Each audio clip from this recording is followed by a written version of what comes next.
My first ever video was my celibacy journey, and it was 8 years abstinent. So I was talking about it from that point, and I was talking about my past, and that was controversial at the time because nobody was airing their dirty laundry. Nobody was being real. Yeah. Nobody was being open. No one's being honest, and I kept it very raw. And so, how old were you during that time? 8 years ago, 22. So you were talking about that then? Yeah. So I had been celibate since I was 16 because I got saved at 16. We put porn to shame. The womb isn't just about where I give birth to babies. The womb is about where we give birth to purpose. Talk! I was basically all of her nevers. I never imagined my journey would inspire people all over the world. You have set a standard in love. I was dating a young lady who helped me heal. Wow. This woman is a ride or die. The conversations have really helped me to change my perspective on relationships. I had 19 attorneys at one time that were speaking into my ear. 19 attorneys. My last relationship, it did a number on me. What you did not know is I had a whole little situation lined up that evening. Your transparency is literally setting people free.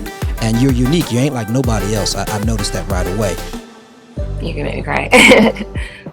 Thank you. I received that. Let one of them Barbie doll bodies walk over here. He gonna say, "Dear future wifey." You know what I'm saying? They're gonna go right in that box.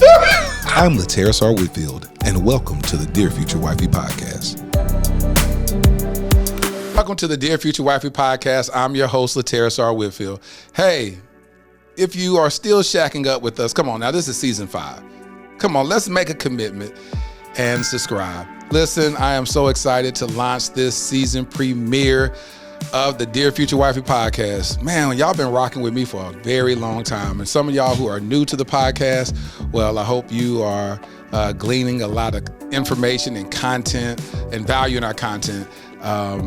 Every guest that I bring on the podcast, I bring them on for a specific reason because they either resonated with my past, my present, or my future journey.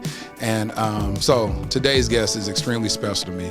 So without further ado, all the way across the pond, all the way from the UK, all the way from London, welcome to the Dear Future Wifey podcast, my new homie, Breeny Lee. Hey. What's going on? I'm good. How are you? Man, listen, I am so excited to have you all the way in the great state of Texas. I love it. But listen, I have someone in the studio today who has been very instrumental in helping with the success of this podcast.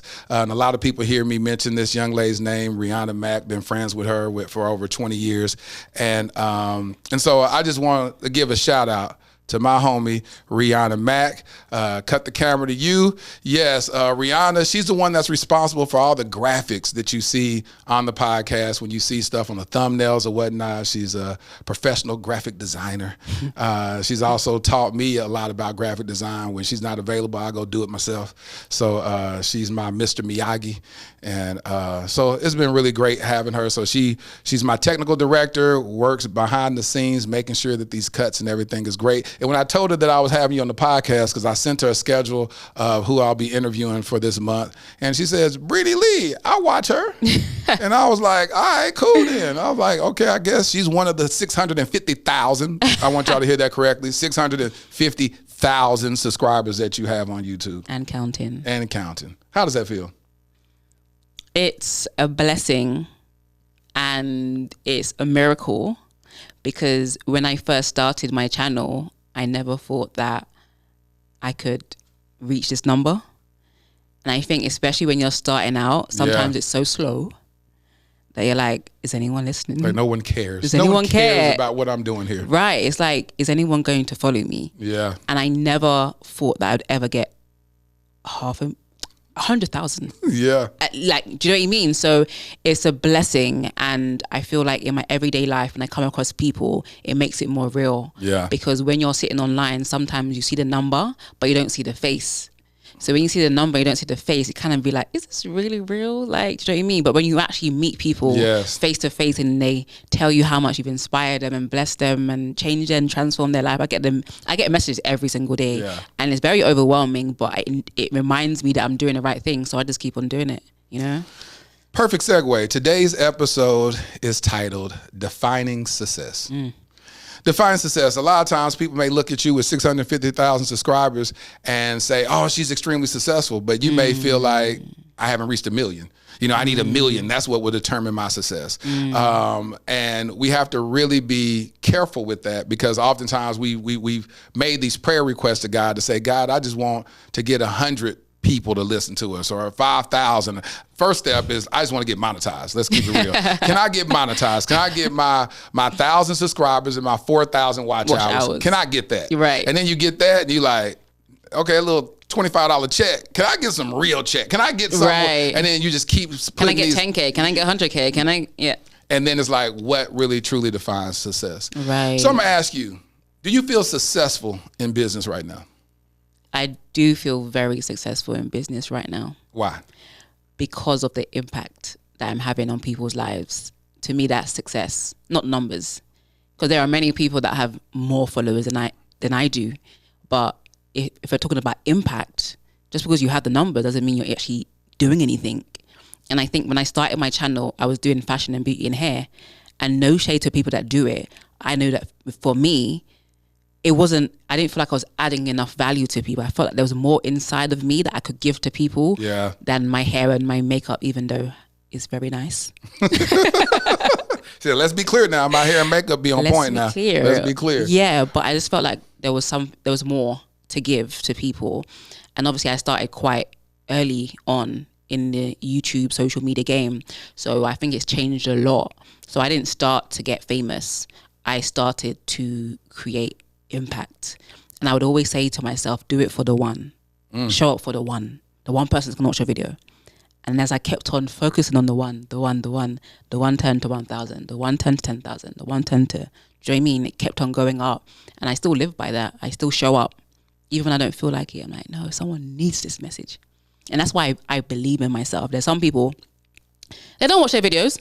They'll record a video and they won't watch it back. I'll be sitting in my house watching my videos, like my old videos. Like I'm like, no, this is dope. Yeah. Like, and the reason why is because it's not coming from me.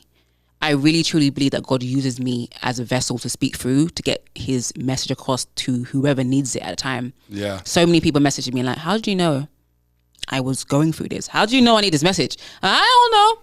I'm just following the leading of the Holy Spirit. So it reminds us of you went to church with me today.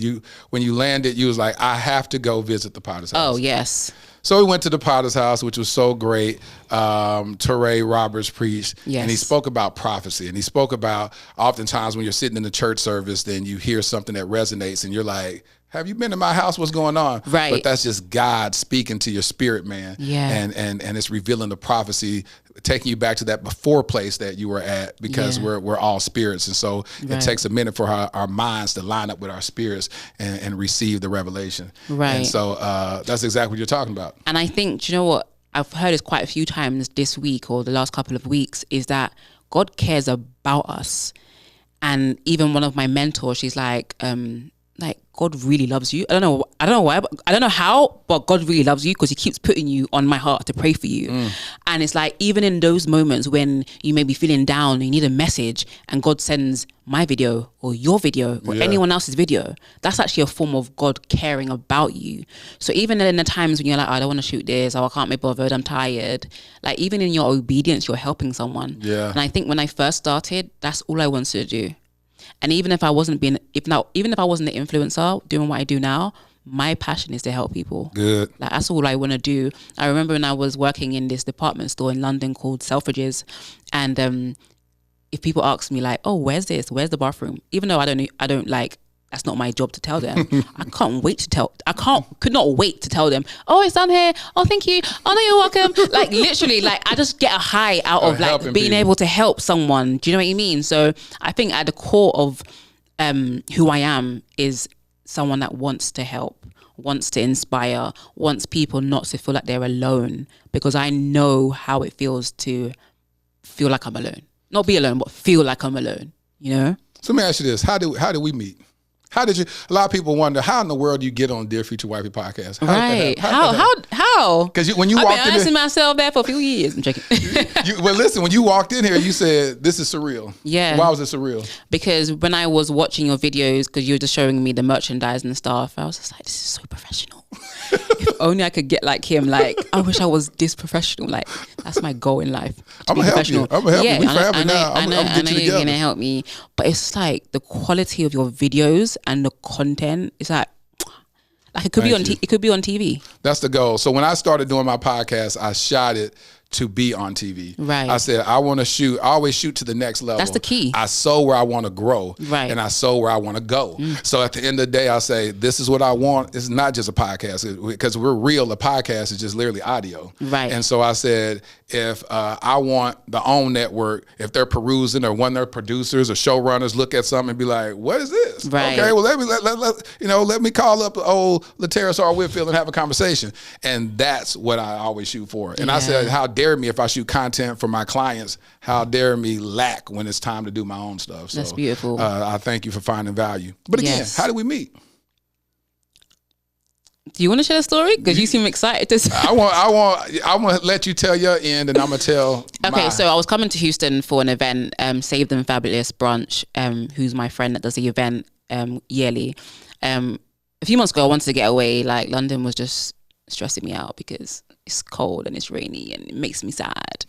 Even though it's nice, like when it's cold, it's real cold. It's real cold, and like I live in a penthouse, so you can see like every season. So in one day you could have snow, summer, rain, sunshine, all at once. And sounds like Texas. And it makes you feel up and down, up and down, up and down, you know? So even coming here and the sun shining, it makes me feel good. Yeah. So I said to myself, like, this year I'm going to be traveling. Once I've lost my weight, I'm going to be traveling and stuff. And this is what I stuck by. This is what I said at the beginning of the year. And I stuck by it. So anyway, I told my friend I'm coming to Houston. She said, okay, if you're coming, I'm going to do an event while you're here. I said, okay, fine.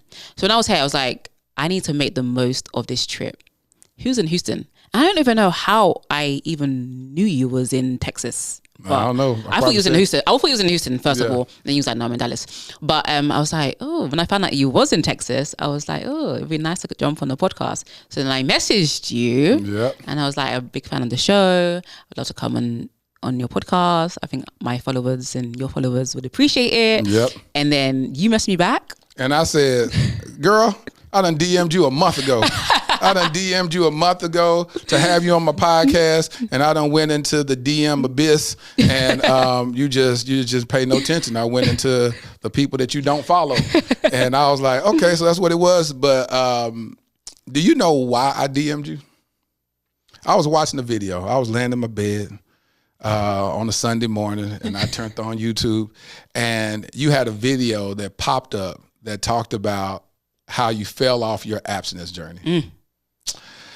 Well, the reason why that spoke to me so much is because it's the first time my followers hearing this and my subscribers is that I fell off my abstinence journey. And so as I was sitting there watching that video, I was like, felt so convicted. I felt so inspired. I felt so seen. See, that's another thing. See, we don't want to talk about the scars, right? You know, but even in the scars, God will make us feel seen because in that video, you transparently articulated your journey. You articulated how when you fell off your journey, you had some fun. You know, a lot of times, have fun. Yeah, a lot of people don't want to talk about sex is fun. Sex is enjoyable. Sex is great. If it wasn't great, we wouldn't be having it. Right. And so you talked about that. I was like, okay, she real. Who is this girl? Because I had never seen any of your videos, and I saw that. I was like, who is this? I said, what? So I just watched the whole video, and I cried. Wow. Yeah, I cried. I shed some tears, and I was just like, wow. I said, God, you care about me. I'm seeing this. I'm feeling this. You are showing me that this is what transparency looks like. This is what it looks like. Because I'm going to tell you, I'm going to keep it real. So I'm 43 years old. Yeah. I took a vow of abstinence when I was 41. But my body had been accustomed to having sex for 41 years, and I'm thinking I can just go cold turkey, stop having sex, and never have sex again, and I'm good. No, you know what I'm saying? My body started going through withdrawals. I was like, what's going on? I feel like Pookie and New Jack City, and I'm like, what is going on with me? I felt like it just kept calling me, and I had to just go to it. But what happened was I went through this phase, and I wanted to do this episode. I was going to have a doctor, a pastor, and a sex therapist on because I want to unpack what happens to us physically in our older years practicing abstinence? What happens? What's going on internally? Because it is something from I feel like from a physical standpoint. Biologically. Because like even when a woman, I was talking to one of my friends and she was pushing 50 and, menopausal. And she was like, I'm frustrated. They like, go work out, go exercise. She's like, I can't, working out ain't gonna help. Like this just does not help. I'm having heat flashes, I'm angry, I'm mad at people, I'm cussing people out because physically your body is going through a change and they call it the change. And so I want to really sit down and talk to a doctor and find out really what that is, because it is something that's abnormal. Though it's something that God requires, it's something that's abnormal, because at the end of the day, at a certain age, you're supposed to be producing kids and having kids and all that stuff. And practicing abstinence is something you're supposed to do in your teenage years. You know what I'm saying? Yeah. And by the time you get an adult, y'all having sex. If we keep it real, a lot of people are getting married back in the day at 14 and 15. Young. So how long were you really practicing abstinence? You know what I'm saying? So when we keep it real like that, we don't want to talk about what that really truly looks like, feel like when it's walked out. What made you decide to do that video? It was a long time coming, because actually 7 years ago, when I actually started doing talking videos, because I was doing fashion, then beauty, my first ever video was my celibacy journey, and it was 8 years abstinent. So I was talking about it from that point, and I was talking about my past, and that was controversial at the time because nobody was airing their dirty laundry. Nobody was being real. Nobody was being open. No one's being honest, and I kept it very raw. And so, how old were you during that time? 8 years ago, 22. So you were talking about that then? Yeah. So I had been celibate since I was 16, because I got saved at 16. So the moment I got saved is the moment I understood and I knew, like, God ain't want me in the bed anymore. Like, this is not what he wants from me. So I knew automatically. So 8 years doing that, it was like me sharing my experience, me sharing my experience. And I think it inspired a lot of people. And so I've kind of been known as the celibate girl. Yeah. So after that, I made another video, and after that, I made another video. And then the last video I put out, I was saying, it's been 10 years. Pray for me. Like, pray for me. So what was going on physically when you say at the 10 years? Temptation. I'm older now. I want love, because one thing for me when I was younger, I was seeking sex, but I wanted love.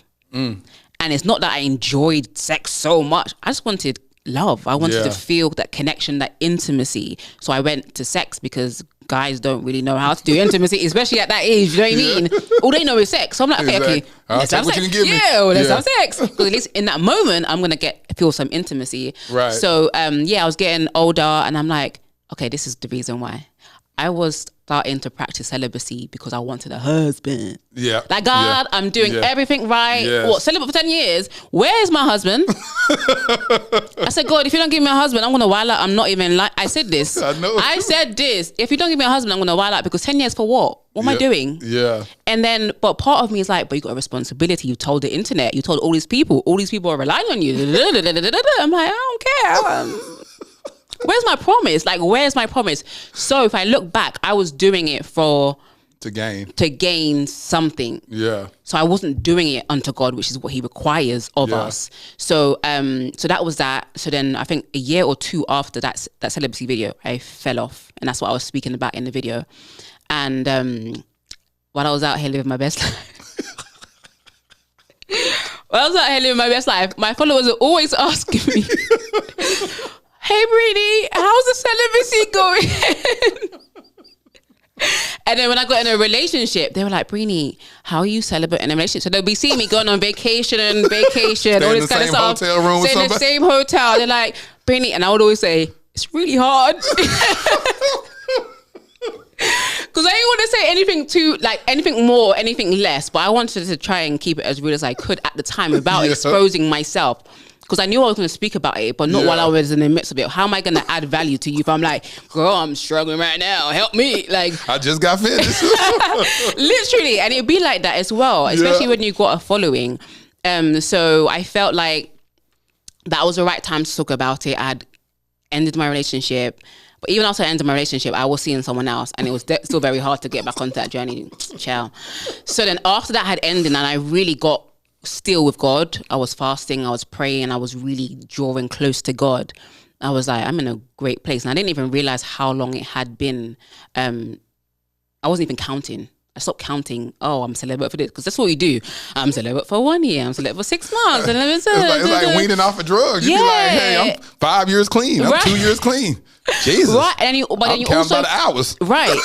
Literally. But then you also get into a stage of like, oh, I did 5 years. Oh, yeah. And you kind of started boasting about Trust it. me, been there. Yeah. And so I wasn't even doing it to count. I wanted to do it the way that God wanted me to do it this time round. And so I felt comfortable enough to talk about it, and I knew it was going to help someone because I hadn't seen any videos out there about people that really talk about them falling. Yeah. And when I was in a relationship, I was like, okay, so you Christian couples that told me that you wait until marriage, you're lying. They lie. You're lying, because how? How? They got married the first day they met. I'm like, hey, my wife, let's get married. And they go get married. Right. I was like, how do you do it? Because someone's not being honest. Yeah. And there were people even in my life that I saw that got married, and they were like they would be like, I'll ask them, how?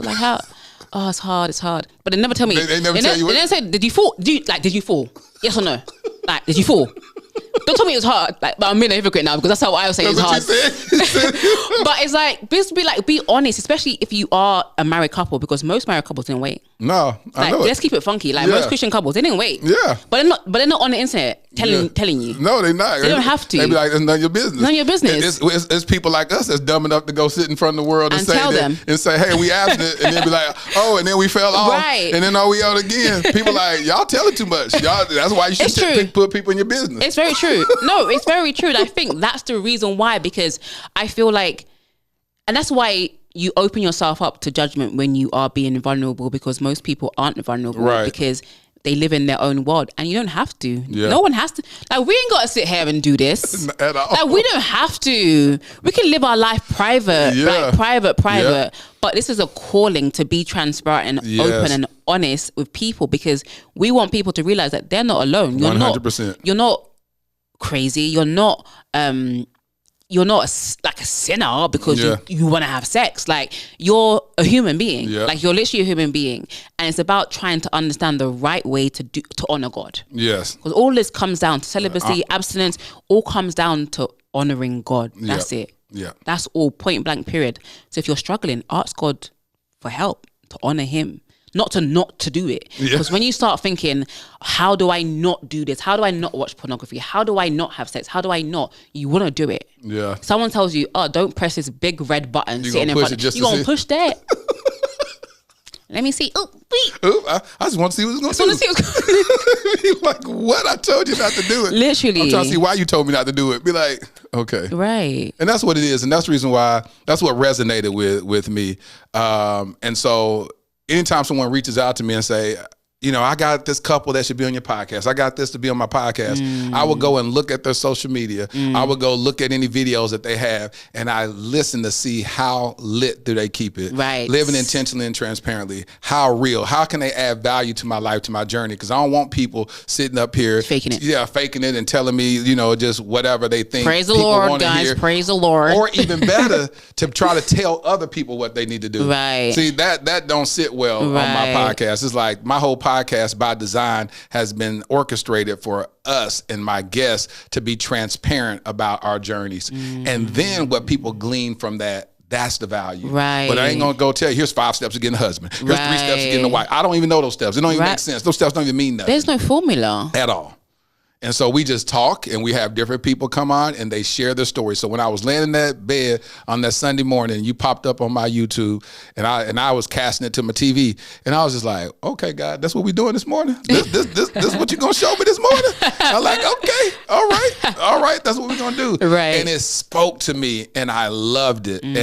And see the beauty of it, and I'll just affirm you real quick. I know you look at the beautiful cameras here, the lights hitting just right, and the set and the editing and all that type of stuff. But think about what you've been able to accomplish with minimum. I know. Because that's the value of content. Yeah. See, the value of content isn't based upon how great the video looks, how great the audio look. It's how you resonate with people. I've seen people with videos just riding their car making content, and they'll have millions of followers, and they'll get millions of views and all that type of stuff because whatever they're saying, the content. Now you go add valuable. The bells and whistles, then of course it's going to be great or whatever. Perfect. And I've seen some people who have gone, especially in the earlier days of YouTube, when they had these little raw type videos with just a cell phone, and then they moved to the production level, their followers fell off because they felt like they were being controlled by this machine now. Yeah, it's too polished. Yeah, it's too polished. I don't like that. I like the little shaky camera. I like when they running down the street and they had the little, they like that. And so they're even unbeknownst to them, they were building their brand off of the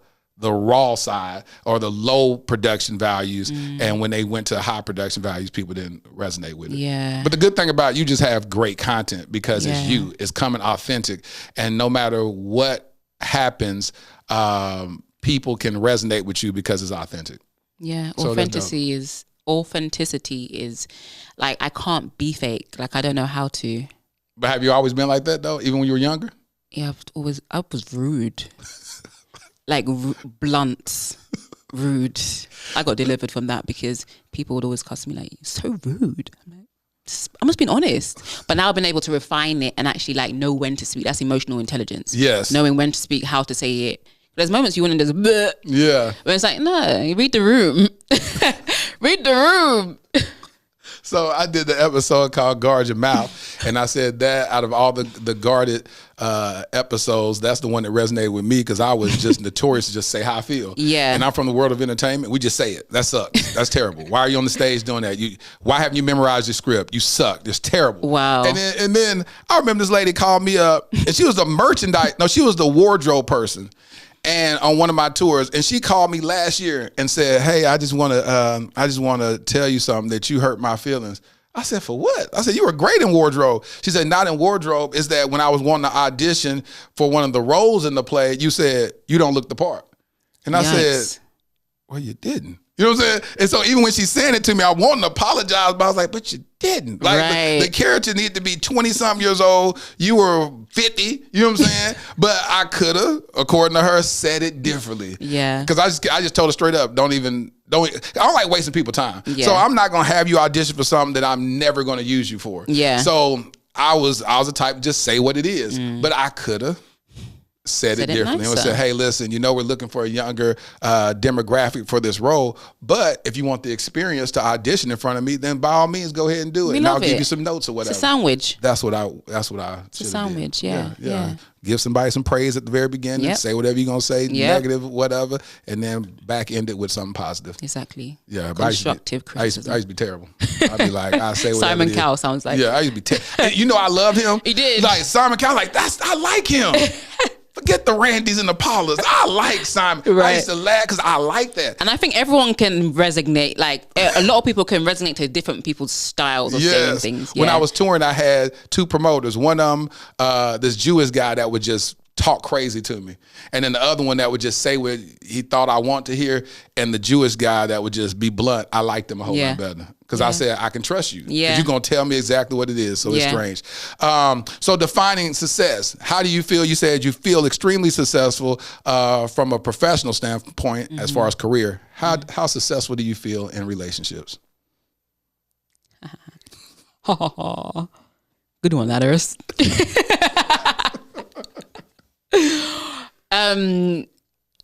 It's actually really funny because I was writing in my notes a few days ago. Like, I feel like I'm unlucky. Unlucky. And people say life and never seen the power of time. Be careful. No, I don't care. I feel unlucky. Like I feel unlucky, and it's very annoying and frustrating to me. What you feel unlucky about?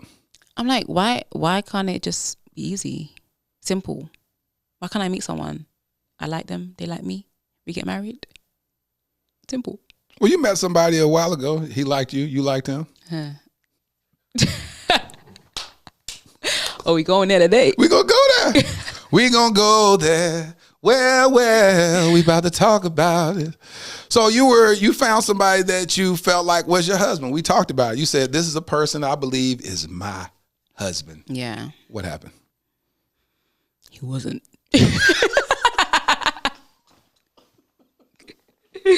False alarm. You said he wasn't. He wasn't. Okay, so from the top. Okay, so I met him on paper. He was better than all the guys I dated before. And I think that's what trips a lot of women up. Yeah. He's better than... better than the worst. And then you also don't have no gauge of what's the best. Exactly, because you only dealt with... Because you've only dealt with what you've dealt with. So then when you meet someone, and for me, he was different. He wasn't the show. I like flashy guys. I used to like flashy guys. So I've been delivered. But I've been deliberate. But I used to like flashy guys, super confident, the guy that all the girls like, that kind of edge. But then when I met him, he was so low key. But I met him twice. The first time I met him, he was almost angelic. He was so different, pure. And I shot my shot by way of his friend, and it didn't get anywhere. So he said didn't get anywhere. Didn't get nowhere. So then 2 years later, when I met him again, we was at the same event, and he was sitting in the same row as me. I didn't recognize him because he looked completely different. He looked a mess, and I didn't know he was the same person until after the event. He said, "Is this your same number?" Because his friend had given him my number. And I was how long ago was that? That was 2 years after I'd met him. So 2 years after, he just held on to that number, but didn't use it. And he wants to turn around and say, "I didn't even know who you was, liar." Anyway, let's keep it pretty. Where was I? So I met him at the second time, and he looked different. His energy was a little bit off. Yeah. But when he asked if it was the same number that I had, I was like, "Who's this person?" But I felt comfortable enough to give him my number. So I gave him a number. We started talking, and we had a really intelligent conversation. And that's what I was lacking. I was like, wow, finally someone that knows how to talk. Praise God. Like someone that's able to string a few sentences together, engage me mentally, intellectually. And I was like, okay, got good conversation. And for a while, he didn't have a display picture on WhatsApp. I think his number was saved, but he didn't have a display picture. So I was just talking to talk, like just being nice, being cautious. He seemed like a nice person. So it wasn't even anything necessarily physical. But you still didn't know who he was? No, he told me that okay. As soon as he got home, like 5 a.m. in the morning, he was like, "Sorry, I couldn't message you. I couldn't reach out to you 2 years ago. I decided to take it seriously with someone else, yada, yada, yada." I was like, don't have to explain yourself. I don't even remember you. I literally said that to him. I don't even remember you. It's totally fine. But he felt the need to explain himself. So yeah, so then we started talking from there. And then for me, it was like, okay, this is a nice person. He's a Christian. And before time, I'll be honest with you, I didn't really date Christian guys, you know. Why not? They were corny? Corny. I knew you were going to say that. Just like, there was nothing that attracted me to them. Like there was just, you ain't got the sauce. Swag. You ain't got the sauce. You know? So yeah, I wasn't, and I think that was a mistake I was making. I wasn't really necessarily dating Christian guys. So I don't know. I actually went on a TV show to find love. Oh, you did? Yeah. It's called, what's it called? First Dates Hotel. First Date. And that was actually one day after I went on the first date with my ex. I flew out to Italy because this video was filming the show. Flew out to Italy, and basically I got rejected. So the first dates thing was basically two strangers meet, go on a date, and you have a conversation. They film it, blah blah blah. But at the end of the day, you both sit there and you say, "Do you want to see each other again?" So I said yes. So they brought me into filming where he was filming, and he had already made the decision, but I didn't know. So I'm sitting there thinking, we had a good day. We had a good day. I'm not in love with him. He's not really my type, but I'd like to see him again. Yeah, that's the just question. to see what's up. Would you like to see him again? That's all. And I'm like, he's like, no, not really. Maybe as friends. And even though I didn't like the guy, I was so crushed. I was so crushed. I was like, what? But at the same time, I was like catch-22 because if I do meet this anonymous guy, I've also got this guy that I just been on a date with last night. What am I gonna do? So anyway, I went back to the hotel and I was feeling quite rejected. And obviously it's on national TV. I'm embarrassed. I thought we had a good date. Like, and even when people watch it back, they're like, yeah, it was a good date. Like, why did he say no? Like, it was so confusing. But anyway, I went back to my hotel room and I was kind of like vulnerable. And I was like so vulnerable. So the guy, my ex, was talking, and like he was speaking to my soul. He was making me feel better. He was encouraging you. He really was. Like, he was making me feel better. So I was like, okay, well, at least I still have you. Like, still have you. Have the consolation prize. Right. I got you. I still got you. So I was like, okay, cool, that's fine. So then we started talking from there. And yeah, everything seemed good on paper. But it wasn't long until like the cracks started to appear. But you asked me earlier, what did you ask me what went wrong? What went wrong? Yeah. Was that the question? Yes. And what did I say to you? Because I said, well, I can't remember. You talking about earlier today? Yeah, earlier today. Earlier today, you start talking about you start feeling a lot of insecurity on his behalf. Oh no, but before that, you asked me like what went wrong, and I said something about I don't know. But then I was like, oh no. What really went wrong was I had an idea of who he was in my mind, and I was and I was in love with the idea in my mind and not the actual person. Yes, so that's what you said. Yeah, so ultimately, my whole relationship was a fairy tale that you concocted in your own mind. I did. Yeah. I projected heavy onto him who I wanted him to be, as opposed to seeing him for who he was. Do you know how often that is, though? No, very. I think we a lot of us do that in some case. Yeah. You know what I'm saying? We'll be like, because truthfully speaking, that's why we also date or marry potential. Yes. Because we're saying, I believe that you could be this person. Yeah. And they never said they even want to be that person. That's not even who they are. I believe that you could be this. And then you date them in hopes that they somehow become that which you believe. Instead of just saying, do you have any interest in doing this? Right. Do you have any interest to be faithful or even getting married or even having kids? Right. We'd be like, he says that, but he'll have kids. You know what I'm saying? Like, he never said that. Yeah. Why are you saying that? Yeah. So you projected what did you project on him? That he was secure. He was a man. What does that mean? Because the guys I had dated before, I thought that they were boys. So when I met him, I was like, finally a man. I said this. I talked about it on my channel. I talked about this. Like, when I met him, he was a husband. He was already a husband. Like, all of this stuff, like, I was just like talking him up. And that's why when we broke up, people were a bit confused. Like, but you said he was this and this and this. How is he now? How is he now this when he's this? And it's really because I did want to see the best. You done made up stuff in your head. You said he's a husband. He's a husband, child. But when you're comparing yes. what you've seen and what you've experienced with who you've got in front of you, your mind does start to be like, wow, I hit jackpot. But the cracks started to appear quite quickly. And there was many times when like the scales fell off my eyes and I was like, I saw him really for who he was. But then I felt like then all of a sudden he'll be nice again. And then the wool will go back over my eyes. And I'm like, happy, fun relationship. My relationship is great. There was a time when about 6 months before we end the relationship, or before I end the relationship, he said to me, our relationship is toxic. And I said, toxic? That's not a word I would ever associate with our relationship. What are you talking about? I feel like we're having two different experiences. I feel like I'm on the beach in Jamaica with a cocktail in my hand and you're in Sahara Desert, like suffering. What do you mean our relationship is toxic? Like literally.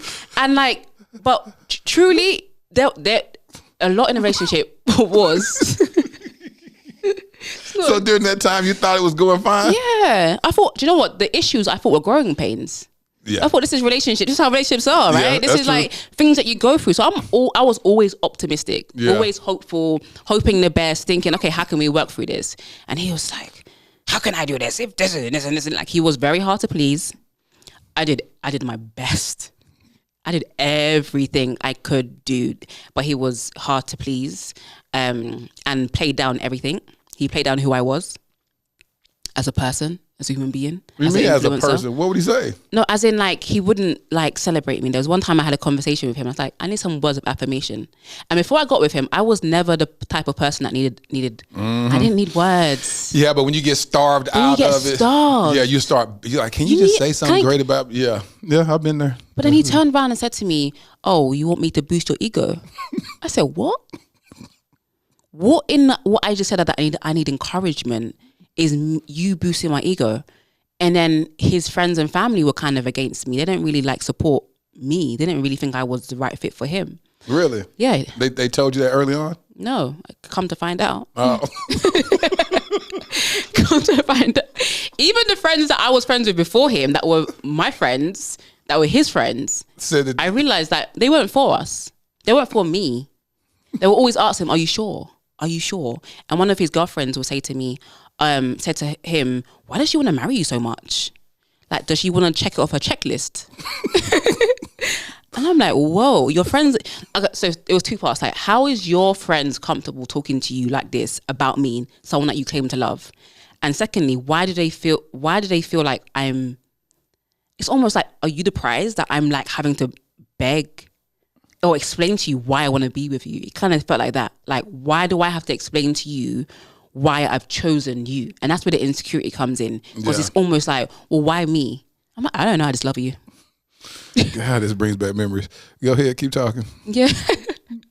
So there's like a lot of backwards and forwards, and a lot of insecurity on his part. But like I said, in my mind, he's a secure person. So when he would do insecure things, and people would be like, I think he's insecure. No, he's not insecure. He's secure. No, he's fine. He doesn't really care about social media like that.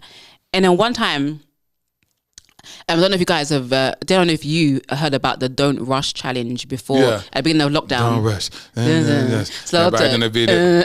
Yeah. And then they'll show themselves without makeup and they put their hand out and they look like a totally different person. So basically, I was the reason that went viral. Oh, for real? Yes. I wasn't the originator, but I saw someone do the video. It wasn't getting any steam. It was like 2 weeks went by, no steam. I brought my girls, my influence together, did it, took off. But then they were like, no, it was our idea. I was like, fine, give it. I'll credit you, fine, or whatever. But anyway, so I was editing that video, putting it together, and I had cooked us dinner, cleaned the house, and everything. And I was sitting there editing the video, and I told him I want to start working with more influencers. So it's like a career move. It's like a career move for me. So he sat down, and I was editing the video, and he started getting an attitude. So he was sitting next to me, and he moved away. I'm like, anyway, put my headphones in, edit the video, because work has to be done anyway. Yeah. So then the next day, it started going viral and taking off. And I showed him, but he had already seen it taking off. Oh, he did? And then he said to me, "Oh, I'm glad you've got the clout that you wanted." Oh, wow. I said, "Clout, wow." Was it on what, TikTok? It was on Instagram. Yeah, it's at the beginning of lockdown. At that time, how many views did it have when he said that? Over 100,000. And he said that? Yeah. And I'm like, but if you know me, I'm not a clout person. Like, I'm not. If I wanted to be a clout, you see me everywhere. I'll be in the blogs. I know what to do. Yeah, I'm not a clout person. Like I said at the beginning of the interview, I'm an impact person, and I do everything with intention. So for him to say that, I'm like, wow, you don't see me. You don't even know who I am. Yeah. Now I know why we're doing this interview. And this, like I said, I don't tell people what led to this podcast, but the person that I dated, the situationship I was in, said the exact same thing about a video that I did on Facebook that went viral, got 28 million views. Wow. It was me doing this random act of kindness for this homeless guy, and overnight it hit 1 million views because Steve Harvey had shared it. Wow. And I called her up and I was like, "Look at this," or whatever. She's like, "Oh, you like that attention, don't you?" And I was like, "No, I don't like the attention. Right. I don't like the fact that." Because it starts making you downplay your own success. You gotta minimize yourself. You be like, "Oh, it ain't no big deal." Yeah. And then my phone will ring from my friends like, "Oh my God, your video is this. Oh my God, did you know this?" I'll be like, and then she's sitting there, I'll be like, "Yeah, that's cool." But it's all right. You know what I'm saying? Then you have to start downplaying it. Yeah, literally. And I'll be out of him like, someone will compliment me. "Oh, please don't compliment me in front of him." Like in my mind, I'm like, "Oh, thank you." Yep. Because you don't want to shine. Because they don't like it. When you shine too bright, it annoys them. It was this video, Marion Ann Williamson says, "Who are you to," and I forgot it. I memorized it at first, but saying basically letting your light shine, that you let your light dim, then you're basically doing a disservice to this world. Yeah. That resonated with me more than anything during that season of my life, because I was like, I'm dimming my light to make this other person feel comfortable. And that's when I knew that something had to change. But unfortunately, at the time, I didn't have enough power and willpower and wherewithal to actually break free from that. And so I just stayed in bondage for a whole lot longer. Oh, yeah, straight up bondage. Real bondage. Yeah, because because your friends are giving you, your true friends are giving you the oxygen that you need, but they're giving you only enough to... and then go right back into the fire. Right. Oh, that right there, preach. Yeah. You'll get a little oxygen to go right back into fire, and then when they starve you out again, and then you go back, and then your phone will ring, you get some little oxygen from your friend, and you just stay in this repetitive cycle, slowly dying. And a little bit more of yourself dies every day with that person. And then God is like saying, hey, I'm trying to flourish you. Yeah. I'm trying to break free. I want you to see systematically how you stand locked in this situation will destroy you. And all these other people can see you, but you want to be left unseen and broken, stand in this situation rather than be free. And you're almost trying to impress them as well. Like, then there's nothing that you can do to impress them. What you said about dying is so key, because I remember towards the end of the relationship again, I was fasting and I was praying and I was like, talking to my best friend about the relationship more than I ever had talked to her about it before, because she was always rooting for the relationship. Yeah. And she's always like, okay, maybe do this, work it out, There was one time I was on a retreat and she called me crying. She was praying and praying for me. And she said, Breeny, if you don't get out, he's going to destroy you. Mm-hmm. She was in tears. Up until this point, she supported us. But when she heard God say that to her and she called me, she was like, Breeny, he's going to kill you. Yep. And that's how I was slowly dying. I was slowly dying in a relationship. Like, nothing inspired me. Even a miracle, I kept on making content. I never stopped. But I started to doubt myself. And I'm very sure when I speak, it is what it is. I said what I said. But I started questioning, maybe I'm not thinking about this correctly. And you start shrinking and then you lose yourself. It's real. It's so real.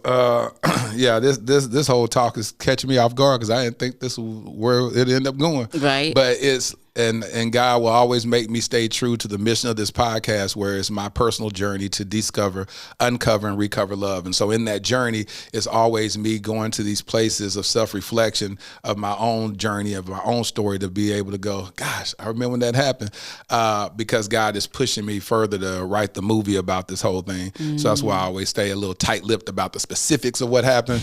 But yeah, it's like just listen to that, and I'm like, ugh. Like, I had a friend that called me up and was like, hey, if you stay in this, you will surely die an untimely death. Yeah. And I was like, what are you talking about? What in the world? Who am I with? You know what I'm saying? But it's such a spiritual thing that happens, because if God has purpose over your life, I ain't gonna say if, when God has purpose over your life, that when the Bible says the thief cometh not but to kill, steal, and destroy, but I come that you may have life and life more abundantly. Well, that's a defining moment. Yeah. You can either stay with the thief and be killed, stealed, and destroyed, or go over to the side of the Holy Spirit and God to give you life and life more abundantly. But when you're on this other side, the devil ain't playing with you. The devil is trying to sift you as wheat and rightly divide you. So what happens is that in that moment, God knew purpose was in your life. Yeah. God knew that he had to get you to the 650. He has to get you to the million. He has to get you to the 2 million. He has to get you to the 10 million. But if Satan can kill you off right now while you're still at, entertain me, around that time, how many subscribers did you have? I had probably just reached 500,000. So at that moment, 500,000. 500,000, yeah. And then you were at that moment that if I can destroy you in the public eye. I have a friend that actually has, she was looking at this one YouTuber and she had huge following and just disappeared off the face of this earth. And you were talking about that. You said in the video, that you released when this aired about a month ago, that you were talking about the stress of keeping up and putting content out there. And you mentioned about a lot of YouTubers that put content out there, or they feel like they're gonna lose their mind. What were you speaking about when you were talking about doing all this content, always have to be on, you said, I don't know if there's a study on it yet, but it has to be affecting us mentally. Yeah, it's not. I said it's not normal. Like, to be an influencer, to share your life as we do, it's not normal. It's not natural. I said, any normal person will go and get their hair done and sit back and relax. No, we got the camera up because we got to record it, right? We get our nails done. No, normal person sit back, relax. Oh no, we got to film it. And then we're always in the future. Yeah. We're never present. Yep. Right? So when you're filming something, you're thinking about, okay, how am I going to repurpose this content? How am I going to use this content? You're always thinking about what's next. Yep. And you it takes away the present. So even though people look at influencers like, they get all this free stuff, but when you go to the restaurant, they want you to take pictures. It's not not free. Like nothing in life is free. Nothing is free. Nothing. And the perks, the trips, the free food, the free everything, no, it comes with a price. And sometimes that price is your mental health. And it's not natural. It's not natural to be in front of the camera all the time or to always be on. How do you feel like that's affected you? I have to take breaks, a lot of breaks. And I thank God for my audience because they understand. They always say, look after yourself. And I'm like, and that gives me a release because you almost, when you get to a level of success, you almost fear losing it. Yes. Like if I don't post, my subscribers are going to find someone else. Or they're not gonna watch me, or the algorithm is gonna mess up. They're not gonna see my stuff. That's the part you be scared about the most is the algorithm. Yeah. You're like, man, if I ain't putting no content, the algorithm's gonna fall off and then nobody ain't gonna see me no more and I did all this for nothing. It's a lot. When I started off, I told God I don't want to be a slave to my own success. Yeah. I said I want to have built-in breaks. So I have built-in breaks after every 21st episode and 21 episodes, I take a break. Yeah. But I did that at the very beginning because the number 21 stands for restoration. Wow. And so I would take 21 episodes and I would take a break because I know what could happen. Yeah. And you start chasing that. Now, I'll be honest with you, my breaks got shorter because first I was like, I'm going to take a month break. And then I'll take a month. I'll be trying to take a month and I'll be like, man. You could be doing what? Yeah, I could be doing something. And so I'll be like, it's going to be 2 weeks. Right. And then I come back in 2 weeks. And so I took a month break one time and that's about it. So I've been doing 2 weeks, which is great. But then it's also hard to rest. Because if we, be honest, I actually enjoy this. You do enjoy it. So, and I love, and because this is tied to my healing, I love talking to people and gleaning information. Like I said, didn't even know we were going to have this conversation, but you're saying stuff that's triggering me and making me go, God, she said the exact same thing I said in that moment. Oh my God, I remember that. That was 2018 when this right here happened. Right. Oh, I remember that. It was 2017. Like I know dates and moments when you say something and it resonates with your story. And so I was like, okay, God, I hear you. This is my personal journey. Yeah. It still is that. I'm sitting up here laying in the bed watching TV. The video pops up because I kept saying, I'm finna go tell people that I fell off my abstinence journey. And God said, shh, sit down. Yeah, relax. Just no. Why you feel like you gotta run and tell people? Right. Because I don't want to be fake. I'm gonna go tell people because I ain't. God said, oh, was that for them or was that for me? I said, well, that was with me. He said, I know. So why you gotta run and go tell them? This is the thing about vulnerability, right? Some things you need to keep to yourself. Yes. Like some things are for you. Yes. Like we don't owe the world nothing. We offer it. Yes.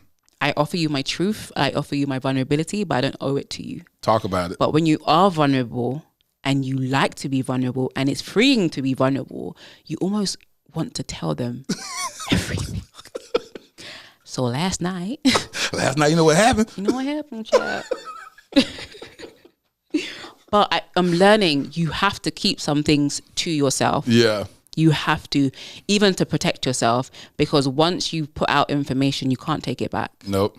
And then people are going to use it against you. And that's what people do a lot with people. They use their vulnerability against them. But if I didn't tell you, you wouldn't have known. Yeah. So, and you wouldn't have had the ammunition to use against me if I didn't tell you. Yeah. But then there's a lot of people that are really like vile. I'll Yeah. say vile, not disgusting. But yeah, a lot of people that are just like waiting to use something. Oh, see, I told you this person, this and this. Yeah. Well, the good thing about vulnerability, if you expose yourself first, no one can expose you. And that's what I enjoy about it. And that's what I enjoy. So now you just jumped right over here in my whole mission and mantra, because you know who I learned that from? Who? Juanita Bynum. She had this video series, and I remember I was like 18 years old. She had this series called No More Sheets. And when she did that, I said, what? She over here talking about what? No one ever talked about having sex in the church. Like, she was like, and I had sex with him, and I did. I said, oh my God. And I said, I like her. Right. To the point that me and her were actually going to do a national tour together. Wow. When I was doing plays or whatever. I was going to do No More Sheets, a stage play or whatever. But everything fell through, and I met with her. We talked. It was a beautiful thing. And then she did another video, and this is when stuff was on VHS. Umpire of My Soul. And Umpire of My Soul was talking about the minute that you get ready to get out of bounds, the umpire would jump in and be like, flag on the play or whatnot. That anytime you start getting out of the will of God, powerful. Those are two of the only messages that I actually remember in my whole Christian faith that I could go back and say, I remember what this was. Right. Because they were defining moments. What because it did for you. Because no one ever talked about right, that. Right. No one ever talked about that. And so I was like, wow, this is so relevant and relatable. Then the second person that made it real to me was Bishop Eminem. Bishop Eminem in the movie 8 Mile, and he was rapping, and they would use everything against him. They were talking about, yeah, Rabbit, your friend got shot, and this, and then he'll get ready to compete against him. I said I was gonna do a video about this. He'll get ready to, they hand him the microphone, and he'll be, you choke, and they'll go off on him. Then at the very end, the way he won the battle, when he got the microphone first, he began to say everything that the enemy could say about him. Yeah. And then he handed them the mic and said, now say something that I haven't already said about me. And the dude sat there and he had nothing to say. Choke. The Bible says that people will overcome by the word of our testimony and by the blood of the Lamb. See, the beautiful thing about it is the blood already wrapped around the testimony anyway. So even we can talk about our abstinence journey. We could talk about we fall down, but we get up. We can say all that. At the end of the day, reason why Donnie had the song, because he fell down and he got up. Right. All these wonderful songs that we listen to and we worship to is about God's grace. And so what God really needs is people that are honest enough so that when they listen to a Breeny or they listen to a Laterras, they go, oh, I look up to them and that's amazing. And they can be honest and they can talk about their faults and failures. God's grace is sufficient. Amen. So I can fall down and I can get back up. And I can get up. Exactly. And the reason why vulnerability and honesty is needed, because people are only showing their wins. Yes. If nobody was showing anything, fine. Like we'll leave you guys alone with our vulnerability. We'll leave you alone about honesty, right? But because everyone's painting such a perfect picture, it's very unrealistic. So the moment you fall down, and the moment you feel that you can't do something that the other person has done, because we talk about purity culture, right? We talk about what that did to a generation that made it seem like you had to be perfect in order to get X, Y, and Z. Yeah. Like that did a number on people because secretly you're struggling, but you're trying to act like you got it all together, but you don't. But no one has it together. When you define purity culture, what are you speaking about? Those that when people's doing pinky promises and saying, hey, if you do this abstinence, then you're going to get a husband at the end of it. That's your that's what I grew up on. Yeah. That's what I grew up on. I did heavy. I grew up on Heather Lindsay heavy. I looked up to her. No kissing until we was married. And the thing no kissing until marriage too? You didn't kiss until they was married. Yeah. Oh wow, praise the Lord. But Lord Jesus. But the thing is, a lot of her followers are like, I want to do that. I want to kiss. No, I want to do what she did, as in not kiss until. Oh, so she didn't kiss? She said that she didn't kiss until they were married, yeah. How long were they engaged? I think for like 2 years. Oh, no. Or a year, but they was together for like probably like 2 years. See, some of that stuff the bar be set so high, it just don't even, I don't even want a relationship like that look like that. See, a lot of times we be and if you ever ask somebody, you got to think about it. You would really want, theoretically, you don't want to struggle longer than you have to. Yeah. You really want to meet somebody and maybe within the first 6 months get married. Yes. You know, you don't want to say, I want to meet them and then I want to not kiss for 2 years, not have sex for 2 years, not even, why? Yeah. Like, why? And then 2 years later and you find out that they ain't the person God brought to your life anyway, and you've been suffering and struggling for 2 years and then you go out and just wild out, because that's what they usually do. Exactly. When promises are not kept, that's what we do. We wild out like, well, this didn't work for me. I tried it the right way. And I think that's why a lot of people, even people that get divorced, they find it hard to get back on the celibacy as well, because it's like, well, I did it the right way the first time. Look what happened. I'm gonna live how I want to live. Do you know what I mean? So I think it has a toxic effect if things don't happen the way that you want them when you want them to happen. Right? Yeah. When the promises isn't fulfilled because you're doing it with wrong motive, you're doing it for the wrong reasons, like we spoke about in the beginning. So the purity culture that I have a problem with is the one that I think the suppression of your sexuality and your needs and your desires and your wants. And I spoke about this on my channel with a guy called Cyrus, and he was talking to women because he's a relationship counselor, and he was talking to women who was like, oh wow, I met this guy, he's a Christian, he wants to wait until marriage to have sex, and they did wait, but turns out the husband's asexual. He doesn't even care about sex. Yeah, that's a real thing. Or the person isn't attracted to women. Mm-hmm. So all of this stuff kind of comes out because you wanted to starve yourself. You wanted to do things the right way, and I do believe in doing things the right way. Yeah. But I feel like there's a way to. There's a right way to do things the right way. The right way. Yeah.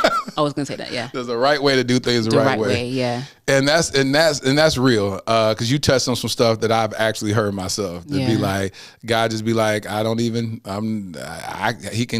he don't even want to have sex. Yeah. You know what I'm saying? Or a woman that says, I don't. It's easy for me to practice abstinence because I don't even like sex. Yeah, there's women out there. Yeah. But they'll be like, yeah, I've been celibate for 15 years. I'm like, good for you. Because I know people like that. And that was also what made me struggle when I was celibate for 11 years. Is that the people that are around me that were celibate, they didn't have desires. They're like, oh, I can be like this forever. I'd be like, that's not my testimony. I'm like, this is not for me. That's not my testimony. And I can't relate to you. And I want to meet someone. I want to meet someone that I can relate to because I'm really struggling here. But I don't want to be like you. And I can't relate to you because I be wanting to do it. Yeah. And that's what so at one point I was saying that to God. I was like, God, can you like subside the urge? And the crazy thing about it don't quite work. It's like, work like that. Yeah, it's like it's just how God made me. Natural. Yeah, and then I start saying this thorn in my flesh. You know, I go find me a scripture, just thorn in my flesh. You know, I start getting real spiritual with it. It's a thorn in my flesh. But at the end of the day, that's how God made me. He made me, I'm gonna tell you something, I don't smoke, I don't drink, I never smoked, I never drank a day in my life. But sex has been something that has been a stronghold in my life. Yeah, it just is what it is. And so the reality is that when we really look at this whole journey and we're defining success, what do you define as far as success in your abstinence journey? What do I define as success in my abstinence journey? Since it's not based on duration and say, oh, I've been abstinent for 5 years. I've been abstinent. Now you've learned that that's not important anymore. So how do you define success? I would say loving God and loving myself. That's good. Yeah. Yeah. Obeying out of love for God and respecting myself. Because there's a lot of work that I put in after I fell to break soul ties. You go you do the cleanse. That's a lot of work to go back and do kind of thing, but also respecting yourself enough. I remember I was seeing this guy. Anyway, I'll keep it lit.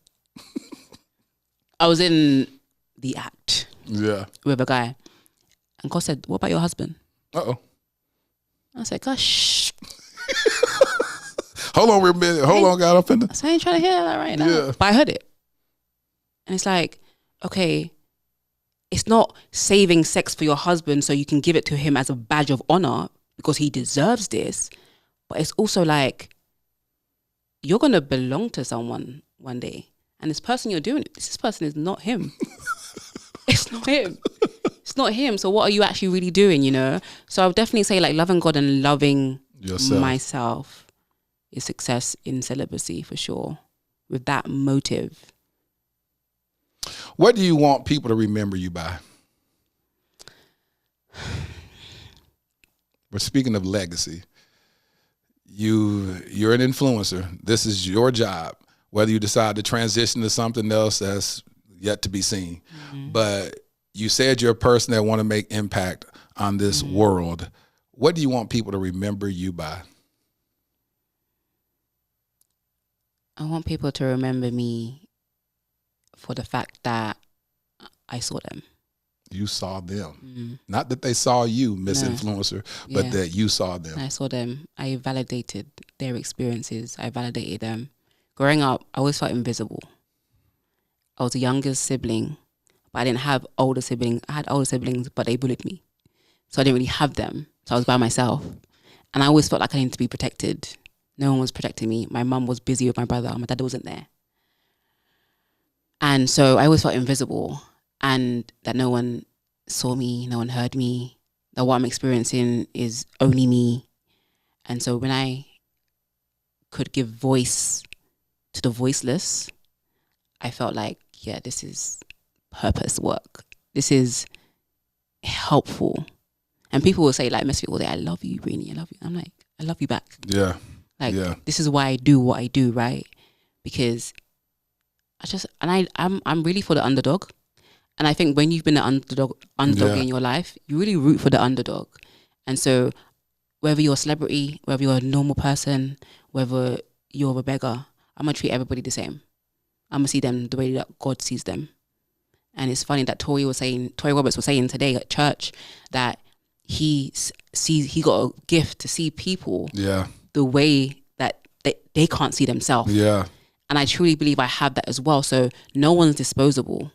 No one's irrelevant. Yeah. Everyone has purpose. I say that not to be cliche and to be like, y'all don't have purpose. No, I really truly believe it. Me too. And that just because you had a certain upbringing or you had a story, you had a negative beginning, doesn't mean you have to end that way. Yeah. And you don't have to be hopeless. How can people follow you? They can follow me on Instagram, Breeny Lee. They can follow me on YouTube, Breeny Lee. I will be interviewing the one, the only. So make sure you guys check out that interview too. I've got loads of interviews on that channel. I'm all about having conversations, keeping it honest and open, transparent, and just being myself really, and thriving and leveling up and hopefully getting married this year. So you have goals? You have a goal to get married this year? Yeah. Are you even seeing anybody? Nope.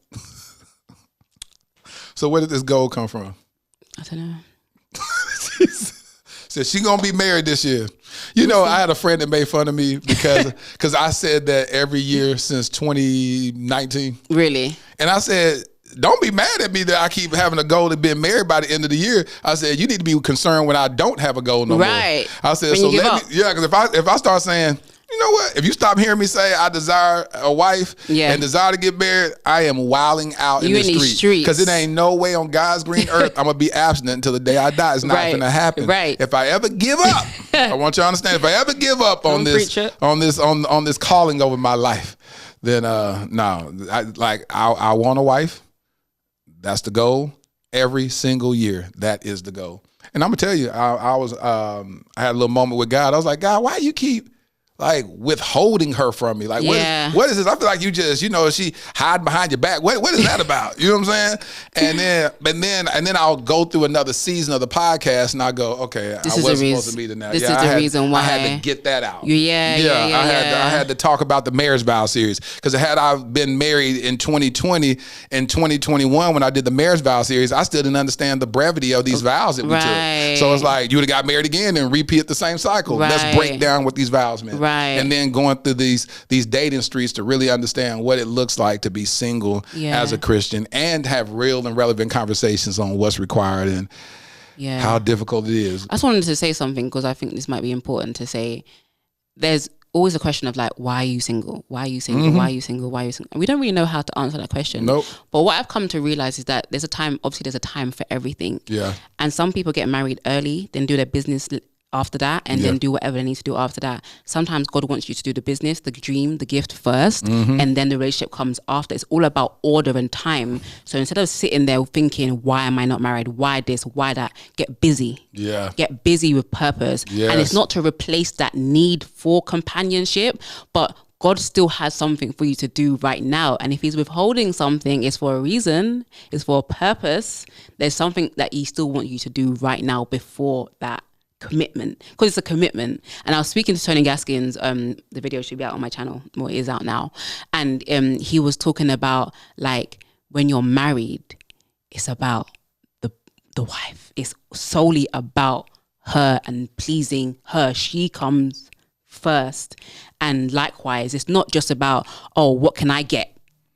It's actually about what can I give, and it's about sacrifice. Yes. And he said you're not always going to be happy. Sometimes I will want to sleep with my wife, but my wife's tired, and I have to respect that. Yes. It may not be what I want or what I desire, but I respect that because it's not about my happiness. Yeah. So be happy now while you can, and be somewhat selfish. Because it's all you. It's all about your time. It's all about what you need, and you ain't got to ask nobody what time you got to be home or nothing. You just do what you do. Live your best life and honor yourself and respect yourself. Well, Breeny Lee, I really enjoyed talking to you today. Hey, I hope the viewers found a lot of value in it, because I know I did. I felt triggered. I need to go to therapy. Oh, well. All right. So that's the journey. Hey, y'all give it up for my new homie, Breeny Lee, y'all.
Acres of bushes and small trees standing over 6 feet tall.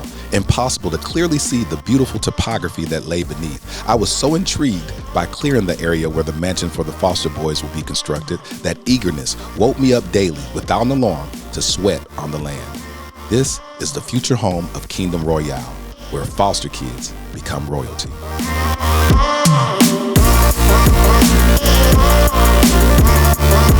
Crown a king and donate today.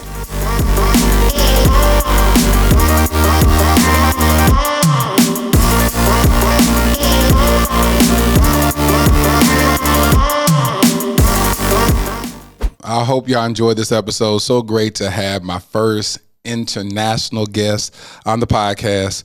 Good to be back in front of y'all. Season 5. I get excited about each season because I know God is going to blow my mind. As I've told y'all in the past, I don't know which guests I'm going to have from time to time. So I'm excited as you are when God decides to just bless us with a unique story, something extremely powerful, something that's life-changing, something that deposits hope and healing into my life. And so, God is good. God is good. Here's my favorite part of the podcast where I speak to my future wifey. Dear future wifey, I need you. I need a safe place to rest my disappointments. I need a safe place to release my hurts and fears. I need an emotional residence to escape the pressures of the world and find peace in only you. I need a protective covering to share my secrets and know I won't become devalued in your eyes, but instead, you'll appraise my vulnerability as an appreciated asset. Baby, I need you. Each millisecond my heart palpitates without you signifies the yearning of your presence.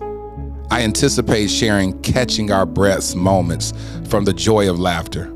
I smile at the thought of harmonizing worship songs with you as we serenade the one who penned our love story. Lay in my lap and allow me to gently plant kisses on your forehead as peacefulness calms your spirit and you find peace and safety in my arms. Rest, my beautiful queen. Your future hubby. Thank you for listening to the Dear Future Wifey podcast. Remember, be lit, live intentionally and transparently, and don't stop loving. Make sure to subscribe to our Dear Future Wifey YouTube channel. We're available on Apple Podcasts, Google Podcasts, Spotify, and Stitcher. We welcome your support. Simply share our podcast with your friends and family.